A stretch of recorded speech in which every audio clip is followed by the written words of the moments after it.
सवाल पूछा गया कि शरई पर्दा स्टार्ट करना चाहती हूँ, इसको प्रैक्टिस में किस तरह लाऊं, कोई आसान तरीक़ा बता दीजिए कि शुरुआत किस तरह करूं। सबसे पहले तो ऐसी लेडी को बहुत बहुत मुबारकबाद कि जिसका तक़वा अल्लाह ताला ने इस मकाम तक बढ़ा दिया कि वो शरई पर्दा करना चाहती हैं।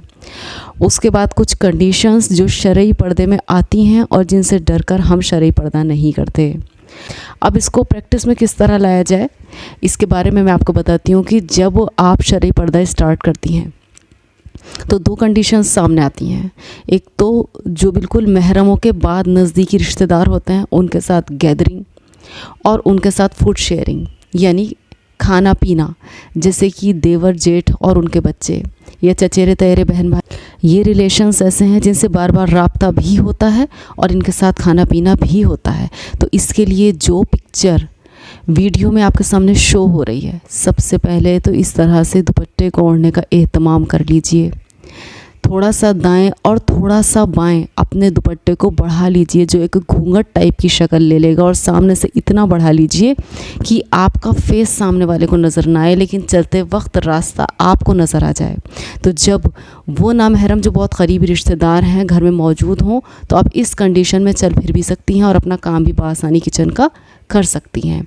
और दूसरी कंडीशन है कि खाना खाने, जब इस तरीके की मिक्स गैदरिंग होती है ख़ास रिश्तेदारों में, तो खाना किस तरह खाएं।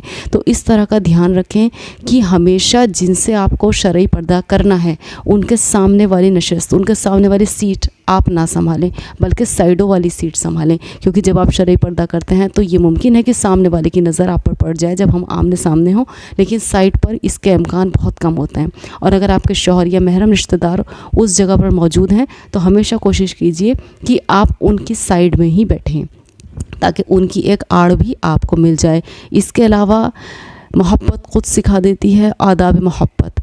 जब आप ये करना शुरू करेंगे तो अल्लाह ताला आपके लिए रास्ते भी हमवार करेंगे। ये आपके लिए बहुत इजी प्रैक्टिसेबल हो जाएगा और आपको समझ में आ जाएगा कि कौन सी कंडीशन में आपको क्या क़दम उठाने हैं। लेकिन शुरुआत आप इस तरह से कीजिए कि इस तरीके से दुपट्टा लीजिए, आपको काम में भी कोई परेशानी ना हो, चलने फिरने में भी कोई परेशानी ना हो, जो अभी स्क्रीन पर दिखाया गया।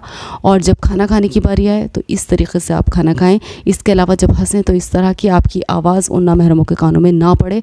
और उसके बाद इंशाअल्लाह ताला अपनी ज़िंदगी में इसकी बरकतें देखिए। अल्लाह ताला हमें भी इसकी पाबंदी करने की तौफ़ीक़ अता फ़रमाए। जज़ाकल्लाहु खैर।